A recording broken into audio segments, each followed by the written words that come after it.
Come on by and have a bite at the Crossroad Diner, that place where your spirit goes when you might be coming to a crossroads and need to make a decision. Hey everybody, welcome back to the Crossroad Diner. I'm your host, Steve McCurdy. And you know how you meet somebody and you feel like you've known them all your life? I met John Fornof about 6 months ago. We're working on a project together. We're going to go through all that. But this is a guy, and he and I share an awful lot. Please welcome my friend John Fornof. Hey, John. Thank you, Steve. Thanks for having me on the show. This is fun. Yeah, this is great. Okay, yeah. So why don't you tell the folks about the project that we met on and how that happened? Sure. We were working with the South Georgia Studios and the Boys and Girls Club of Brooks County, working on a movie with students called The Buick Special.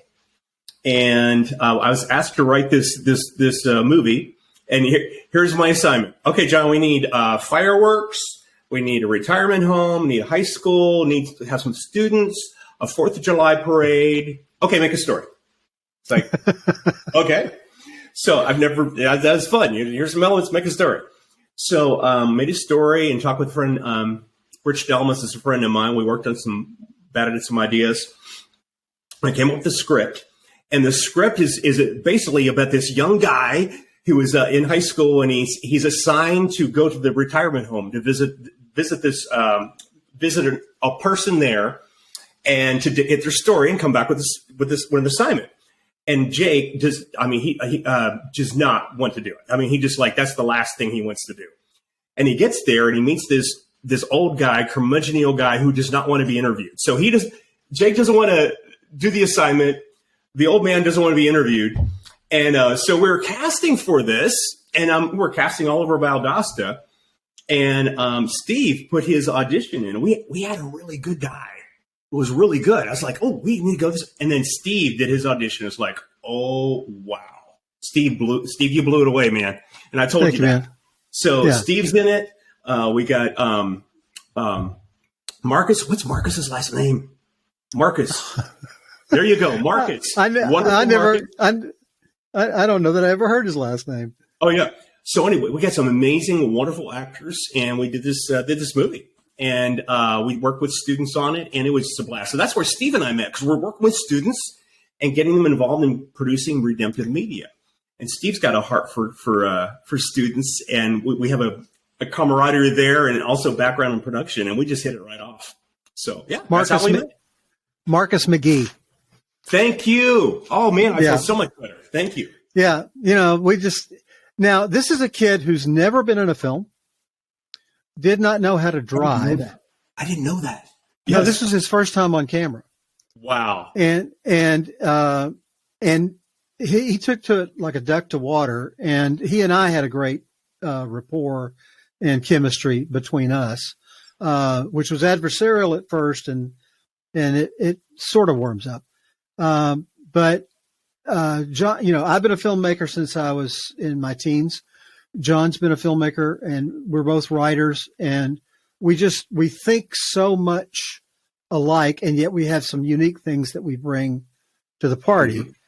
Mm-hmm. And so I wanted to have you on the diner because in our field in particular, there's a lot of there's just enormous challenges to even get in the door somewhere. And so what I wanted to ask you is when you were in high school and you were getting ready to launch off on a career, what was your direction? What did you think was going to happen? I have precisely 47 directions. Got it. I wrote them all down in my journal, and it was around 47. It was some kind of number. It was like astronomical number. All the things I wanted to do. Because I love this is another place that we're very, very similar. Both of us we're not ADD. We're just AD. Our subject changes before we get to the second D. We're getting to the third letter. That's great. I love it. Okay. So 47. Writer, a musician, a news announcer, an artist, or whatever. All these things. Cartoonist. I want to do all these things. And I'm in high school, and you get, and it's actually about 9th grade, 10th grade, 11th grade, and then getting ready to go to college. And I was kind of lining things up, and it looks like, actually media, something in media, like a media studies I think that would be something that would kind of incorporate everything there. Yeah. Because when you do media, you do writing, directing, producing, all that kind of stuff. So I went for studying media, and that was like all encompassing. That included pretty much all the things I wanted to do. And so that's where I went from high school into college, and I studied communications at the University of South Alabama. So yeah. And your parents then, I guess, supported that. Yeah, they did. And also I got a scholarship, so that was kind of nice. But I was very blessed. Got a full ride scholarship. So yeah. Oh, that's outstanding. So you knew where you wanted to go. You had 47 directions, but they were all in an envelope. Yeah, and storytelling. What's that? The storytelling envelope. Storytelling, media, something like that. And so I'm going to school, enjoying it, learning all about communications, working in radio, television, film, that kind of stuff, commercials, advertising. Started my own advertising agency when I was 24.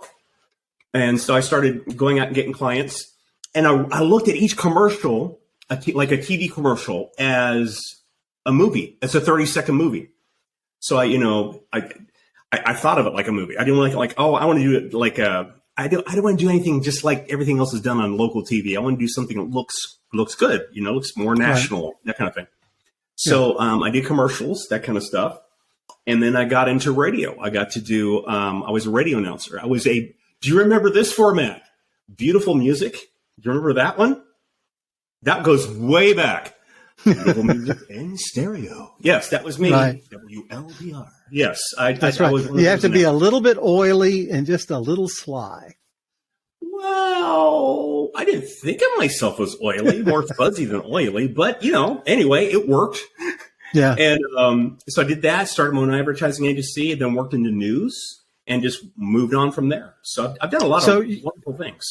So you started in the direction you wanted to go, and you've continued along that line. Were there any challenges along the way that you had that might have derailed you? Sure. Yeah, everybody has challenges, and it's just like how do you pivot? How do you flow with those? Wow. But there's also just blessing. Like I walked into picture this. I walked into a radio station, right? My first job, WLPR. 96.3. And I walk in with a 3-piece suit. Okay. I mean, I was just like, and in radio, it's kind of like you wear a t-shirt, right? And it's kind of like in flip-flops, right? I did not know this. So I'm just got my 3-piece suit, my tie and everything, Hi, I'm here for a radio station announcer job, And there's a lady named Christina Bowersox. And she kind of looks at me over and it's like, okay, do you have a reel? No. I mean, I was as green as they come, right? She says, I'm going to help you. Come here. So we go in the little recording studio. She gets me in front of an RCA Victor. Remember the mics that look like this? Remember? Like these mics, like from RCA? Yeah. I mean, the real one, right? They hung down like this. Make your voice sound like you sound like Bing Crosby, just getting right next to it, right? Right. And she helped me with my first, I got to do my audition right there. She helped me put my reel together. And that afternoon, I got a call on my pager. Remember those things? And it's like, what's this number? I called it back on the payphone, and I got a job at a radio station. They said, when you start next week. So there we go. That's how I got that. So I had blessings like that. Now, ran into you run into challenges all the time. Yeah. You just work through them. You just kind of, if you know your dream, you're going in the direction of your dream. You just give it all you got. And when you hit those obstacles, you got to push through them. Yeah. So I'm trying to think of a major obstacle. I've had a lot. And I'm trying to think of one early on. One is they wanted to change my name. Oh, John Michaels. Wow. And I didn't want to change my name to somebody else's name. I just felt that wasn't authentic, Right. And so I stood my ground. I said, no, I need to keep my name, even though I'm a brand new guy at a brand new radio station, and I could have risked losing my job. I said, no, I want to keep my real name. And it raised a little kerfuffle at the station, but they decided, we'll let him keep his name. So I got to keep my name. So that was a little victory there. So yeah. I was Rick Stevens. My name is Richard Stephen McCurdy. So I was Rick Stevens. Oh yeah. So that I would have a little anonymity. And one station I went to had Dave Stevens jingles. So I was Dave Stevens there for a short period of time because they already had the jingles made. Oh, that's funny. Yeah. Okay. So you did radio. Now, one of the things I'd like to ask you about is one of the things John does is very, very interesting is audio drama. Mm-hmm. And I know that you've got a contract you might not be able to talk about right now, but talk about the kinds of shows that you do and who that audience is for those things. Oh, sure.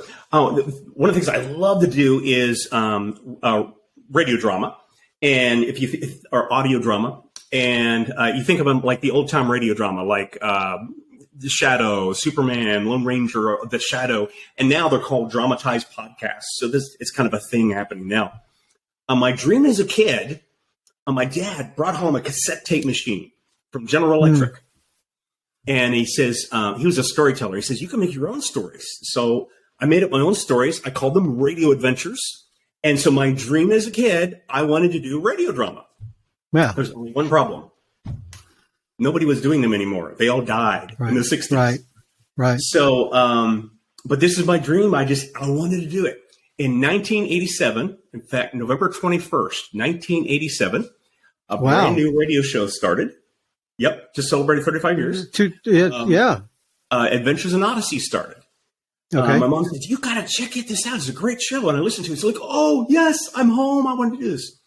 So fast forward, I went out to Colorado Springs to visit with the producer, Paul McCusker, and we hit it off. And it's just like, and I didn't know he was looking for writers right then. I didn't know, and we just hit it off. So I sent him some ideas. He liked them, was encouraging, but never heard anything. I sent him ideas for 5 years, which you usually kind of give up after 5 years, right? But yeah. My mom said, I think there's something there. So for 5 years, I kept sending him ideas. And finally, in the 5th year, they invited me to a conference and for new writers. I got invited and eventually became part of Adventures in Odyssey. And then I've done 14 audio dramas since then. So, yeah. Wow. Over That's 200 cool. episodes, written over 200 and episodes. These are very produced, a lot of sound effects and voices. Yeah. Yeah, I mean, it's immersive experience. Yeah. Right. You visualize because you got everything else. Yes. Auditorial. Yes. Yeah.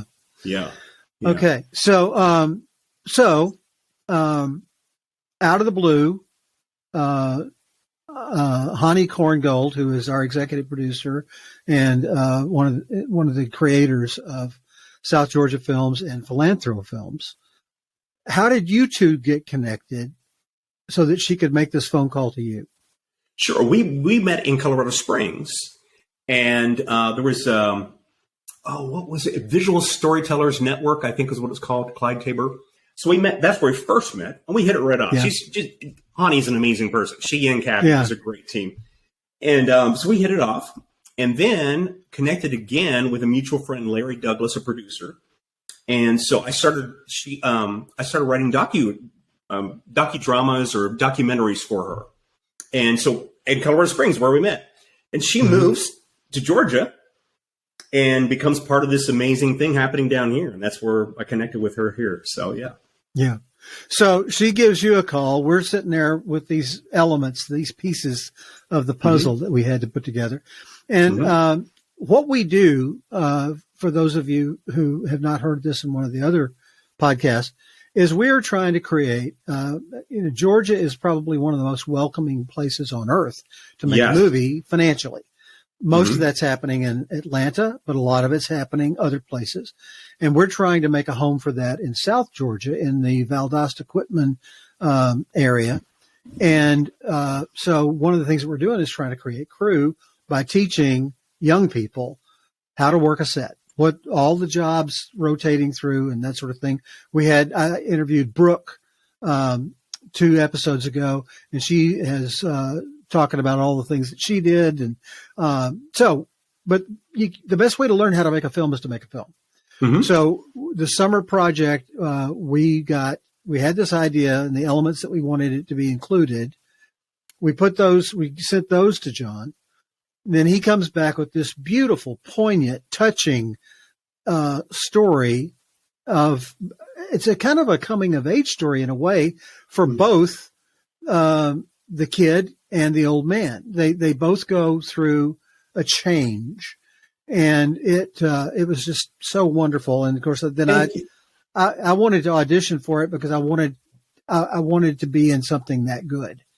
Thank you. You're welcome. And then you showed up to help me teach the class and to also work as like first AD and associate producer day to day. And now you're living here among us. So hopefully we'll be doing a lot more things together. Mm-hmm. Yes. Yeah. But that's kind of one of the things that, so my audience for the show, I think it's anyone. I think it's anyone who has been going through their life, maybe on automatic, and they start thinking, I didn't have anything in particular I wanted to do, but I know this isn't it. Yeah. And now I'm starting to think, and or they did have a plan and ran into obstacles, and they think of that as a failure, or they went in a direction and they loved it, but now they're evolving into another thing, and they aren't sure about whether or not is that a failure or is that what. And so what we try to do is paint the picture that your highest self, your most authentic self, is talking to you subconsciously all the time through, I'm attracted to this. I think that's a good idea. Oh, that was really cool. And that if you have a desire, if you have a hunger, if you have something speaking to you, that is going to happen. You need to step into that and give that a try. However, there will be prices to pay. And you and I talk about the hero's journey script, in which the hero often reluctantly gets sucked into a direction, wants to get out of it and go back to his normal life, but then makes a commitment, does go, and then meets a series of challenges, each of which require him to grow to meet the final challenge. And I think that that's pretty authentic to what people go through in life. Yes. And if they get discouraged when they hit those walls, they aren't aware that in order for you to get where you want to go, you've got to be able to do this also. This is not indication of failure. This is an indication of growth. Yes. Oh, well put. Well put. Yeah. Yeah. Yeah. And those things will hit you hard sometimes. Oh, yeah. Those obstacles. And there's something about, I encourage people that are watching or listening, if you can tell when you get around that thing, the capital T thing, it's the thing that just makes you come alive. It's like when you get around, it's like, oh, I just love doing it. You know what? If like I could do this like for the rest of my life, just do this right here. I feel at home, or I feel like this is just flows. I just enjoy. You can tell. Time disappears. Yes, time disappears. I think Steve would be in agreement with me on this. Just take one step, take a baby step in that direction.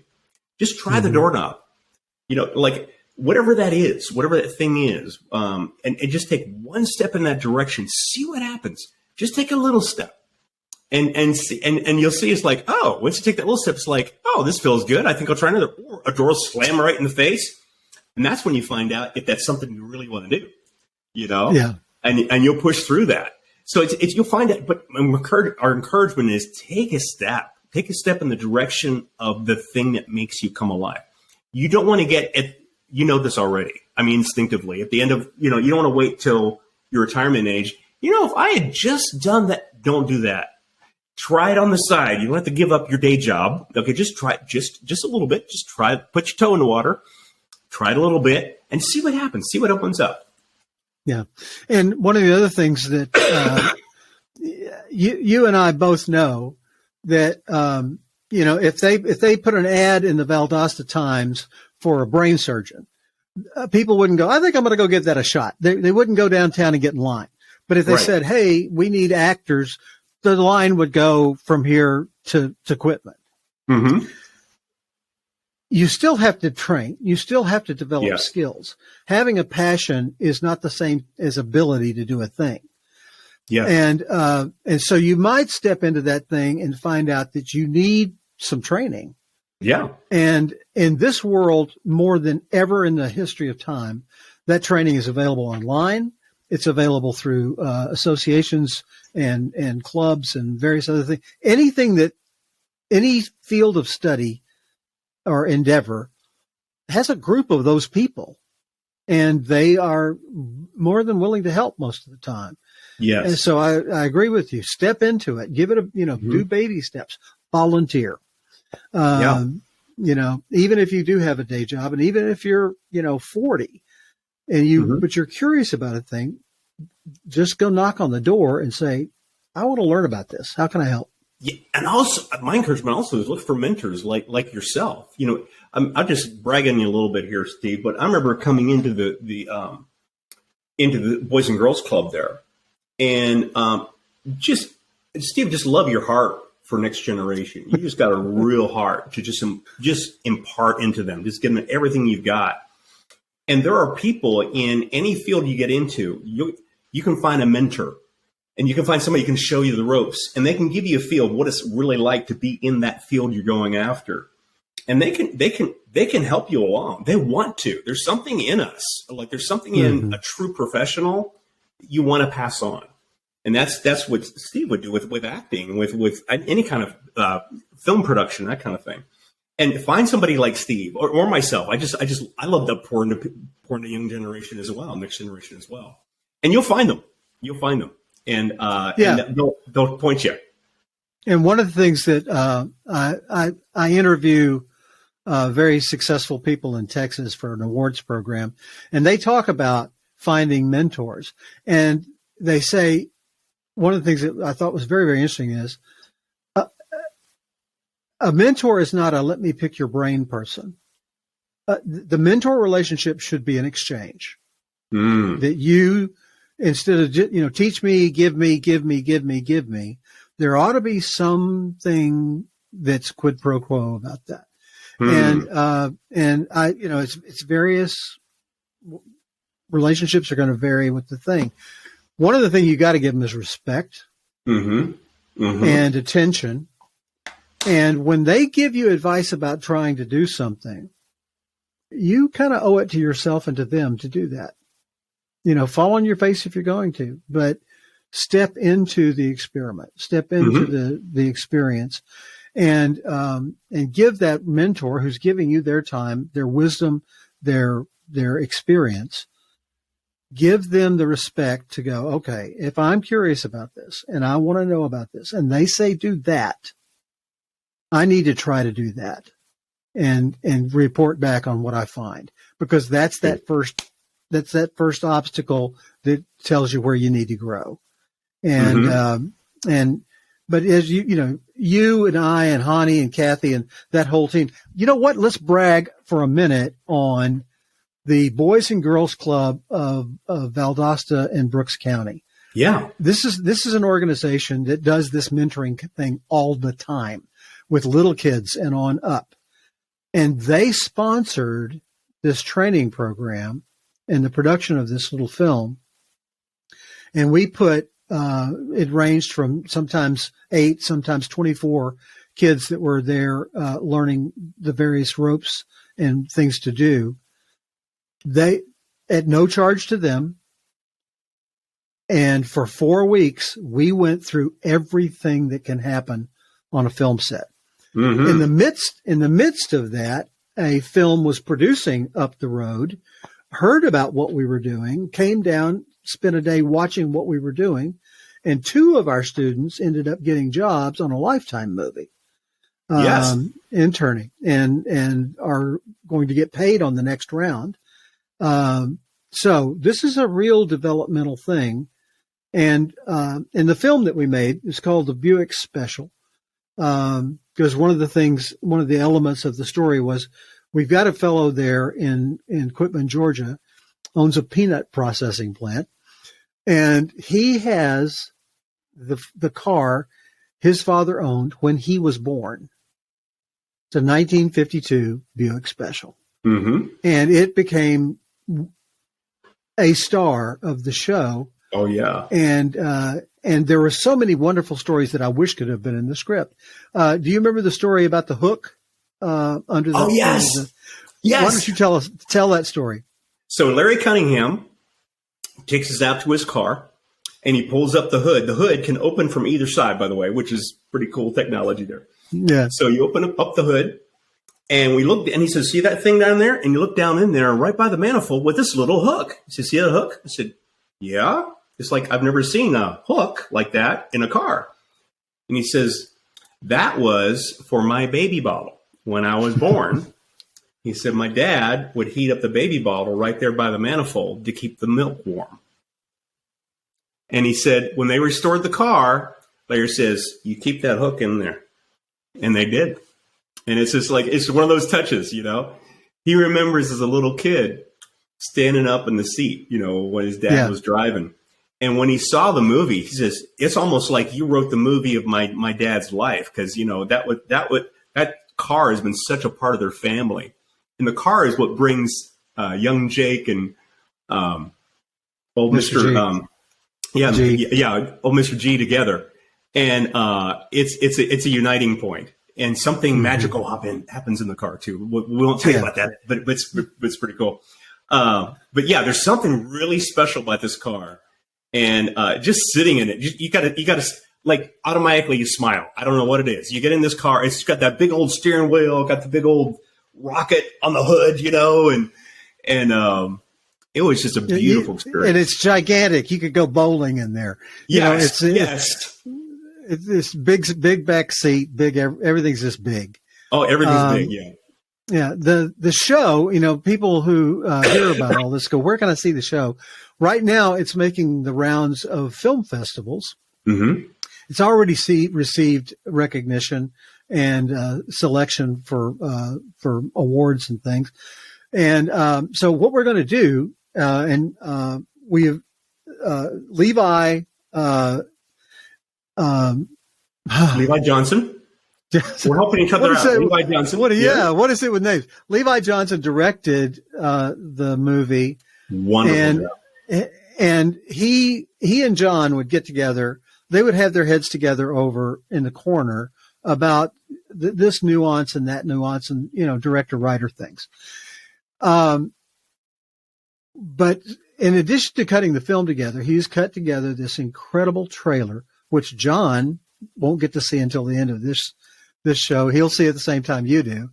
And it really sells the heart of this picture. We told John one of the things that we said, you know, is it needs to touch the heart. It needs to have a little bit of magical mystery, something about it, but it also needs to be warm, maybe whimsical, but touching. And it absolutely knocks it out of the park on all those things. Mm. We had at the opening, we've had a couple of openings. We showed it in Quitman at their Performing Arts Center, but we also showed it at the movie theater here in Valdosta. And I had people come up and say, "What did you do? It was great before, and now it's like even better." And, you know, of course, maybe having it on a 40-foot screen, you know, is part of that. But it touches people. They came because they wanted to support the kids. They wanted to support the effort, and they came away going, but it's actually good. This is really, really good. And that has made such a difference in rolling the ball down the hill and getting that momentum going for next year and for the bigger things that we're doing, because we're going to produce independent film as well. And, you know, the goal here is to have crew that we know we can depend on. One of the things in the making of, and maybe you can talk about this story, but it struck me, maybe the thing that struck me was them talking about the spirit of each other. That those kids, it was hot, it was miserable, it was difficult, it was everything that filmmaking always is, and yet there is the spirit of get it done. You want to? Yes. Do you want to address that at all? Sure. Yeah. And it was. Picture this: you're in Georgia, southern Georgia, below the gnat line. Okay, so we have all the gnats around. Okay, you've got heat. You got humidity. It is dripping hot, wet in the middle of the summer outside in the sun. All right. Now you got the picture. And we have all these students. They had such an amazing attitude. And I want to credit also Hani Korngold and Kathy Parker, who were behind all this. They really supported these students and were there for them and challenged them, to give it your best. And the students rose to the challenge. You could just see dreams come alive here, even though it was so hot, so humid. We're just like, fanning off the flies, whatever. It was pretty, it was intense. But we got some great shots, had a wonderful director that helped. Levi was wonderful, but just keep everything calm on set, calm and steady, moving forward. And there was just a great camaraderie there. And there's something about just here in Valdosta, the sense of just a work ethic. Just you work hard and you give it your best. And these are farmers. These are farmers, John. They're farmers. Yes. Exactly. They know what it's like to be out there in the hot field, mowing, that kind of thing. But this was play for some of them. Well, that's true. And for a lot of them, it's dreams come true, Oh, yeah. Right. And just, right. It was a tough experience working through the work of it, but there was a joy there. There was a joy just coming to set. You could just feel the buzz. One of the one of the processes that we put in place is that we divided the kids up into groups, and each one of them was assigned to one of the 5 department heads on the picture, and they would show them how to do a thing, and then they would do it with them, and then they'd let them do it, and then they would. So they were calling action, they were calling quiet on the set, they were taking notes of every. The audio file, the video file, where the sun was when the director coughed in the middle of it. They were hands-on, and they were deeply hands-on, and they rotated so that they got to do all the jobs. Yes. And I don't know of another place that where you can do something like that and get the direct experience. Yeah. It was so cool. Just to be the buzz with the students. When we started, I remember you telling me this, Steve. You said, now the students, they're a little bit more reticent, to kind of jump out there and stuff like that. I'm used to students just hit me with questions and all that. They were very respectful, very quiet when I first got to meet them. And by the end of 30 days, I was doing a podcast with them. And I was getting ready to start, and the room was alive. These students, you couldn't get them to shut up. It's like there's so much excitement there in the room. And just to see those dreams come alive, to see them excited about doing something worthwhile and doing something fun and creative that was going to make an impact on the community. You could just sense it was a beautiful thing was happening with the students. Yeah. For those of you who are listening, we do this as a video cast, and then we strip the audio for the podcast. And you're going to want to see this trailer. So here's what you do. To see this show, which will have the trailer built into it, the link it's a bit.ly link. So it's bit.ly/diner on YouTube. It's all one word. It's all lowercase. Let me just go through it again. bit.ly/diner on YouTube. And that will bring you to the video cast and episode 20 we're doing today. John, thank you so much for being in the diner. And I look forward to the next thing that we do together. Steve, thank you. It's an honor being on your show. Thank you so much for having me on. It's a joy to just interact with you, and I can't wait to see what's going to happen with us next. Okay, so what's going to happen next is that you and I and everyone is going to get to see the trailer for the Buick Special, and you'll be back. I'm going to have you back in about 5 or 6 months, and we're going to talk about the new projects that are going on. Sounds great. Until then, see us next time on the Crossroad Diner.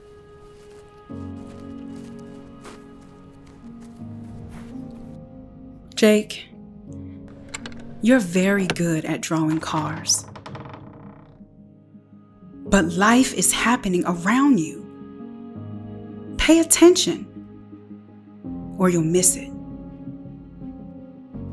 I'm guessing you must be Jake Williams since your last name on the list. That you? Yes, ma'am. Can I just call you Mr. G for short? I hate it. I'm supposed to get a story from you. Make you a deal. You do this for me, and I'll give you your story.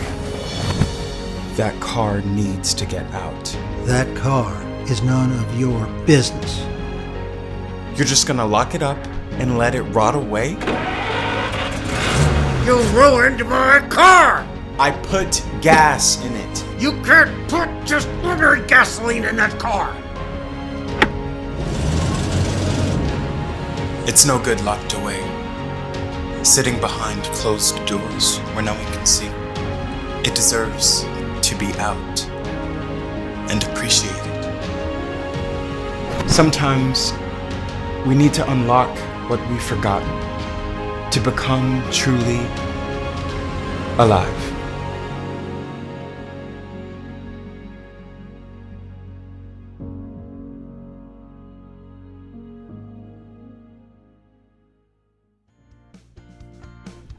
Links to this episode of the Crossroad Diner on YouTube and Podbean are in the show notes. Check us out and share the show with folks you think might be coming to a crossroads themselves. We might just be able to help. If you have a story, reach out to us at crossroaddiner@storymastermedia.com. We'll see you next time in the diner.